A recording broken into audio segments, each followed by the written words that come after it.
So I am really anxious to see if that dividend amount is going to be increased, and if so, by how much. Will it stick to that 8% 5-year dividend CAGR, or will they increase it by a lower amount given that their earnings and their revenue has been lower than expected?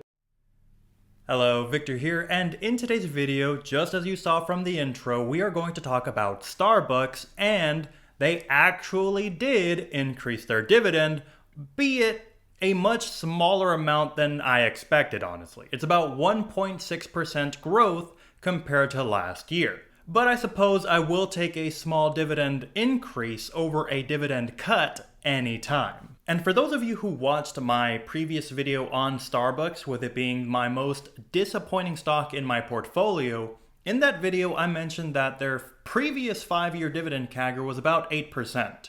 Now that figure stands closer to about 7%, which is still respectable, but generally I prefer for my dividend stocks to have a 5-year dividend CAGR of about 7 to 8% or higher. So it is right there on the cusp, but I do hate to see that it decreased so much. At the same time, I do think it is reasonable given the slump in Starbucks sales over the last couple of years. But now I want to ask the question, why was Starbucks so conservative in their dividend growth this time around? And whenever a company does decrease their dividend growth, it is generally because of two main reasons. Reason number one is because of financial strain. And that can come in many different forms, whether it be a decrease in revenue, like we mentioned already, potentially wanting to lower debts, or even something like an unexpected expense. The second reason why a company might lower their dividend growth rate is because they want to use that money for other purposes. Let's say hypothetically wanting to allocate that money towards capital expenditures, like wanting to open up different stores, or maybe they want to have different warehouses. Another reason could be wanting to have that money around for mergers and acquisitions. And another potential reason for wanting to have that money on hand is for potential research and development, or wanting to come out with new products.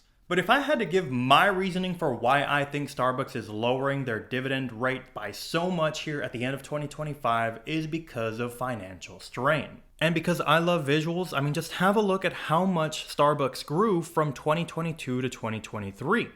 I think that's about an 11% increase year over year, going up to almost $36 billion at the end of 2023. Fast forward a year to 2024 though, and Starbucks virtually is flat. They did grow a little bit, but I mean just barely. And as we have discussed in my previous video on Starbucks, this year that we're currently in, 2025, is not going to be a great year for Starbucks. They will be flat, if not decrease, when it comes to revenue. So while I am disappointed that the dividend didn't grow as much as I would have hoped, I definitely understand why Nichols, the current CEO, would say, hey, let's go ahead and hit the brakes a little bit on that dividend growth rate, because we need to keep some money on hand considering how slow revenue has been and will likely continue to be for at least the next year, if not two. And we are already starting to see a lot of changes with Starbucks.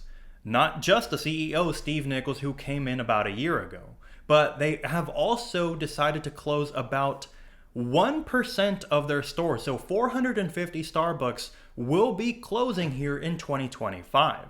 And again, this is that $1 billion restructuring plan that Nichols had mentioned in his Back to Starbucks initiative. As for how I think Starbucks will do going into the end of the year and going into next year, I still see a lot of choppy water for Starbucks. I still see a lot of news about the continuing boycott on their drinks. I'm seeing a lot of news on a lot of changes coming from Nichols. He's definitely trying. I have to give him props for that. But it's just going to be a very turbulent ride, I think, going into next year. So as for me and my position, I still plan to hold. I still go to Starbucks about every other week, so I still love their drinks. But as far as the stock goes, I'm not expecting any massive growth in the company here going into 2026. We'll see maybe into 2027, but as of right now, I'm just holding the stock, keeping an eye on it, and making sure that I watch that dividend growth going into next year as well. I really don't want to see a cut next year. I'm hoping that by then we're starting to see the fruits of all of Steve Nichols' labor, And potentially going into the maybe final quarter of 2026, we could potentially start seeing this stock turn around. But let me know what you think in the comments below of Starbucks stock. And if you made it until this point in the video, be sure to give me a like. It helps out the channel tremendously. And as always, I'll catch you in the next one. Peace.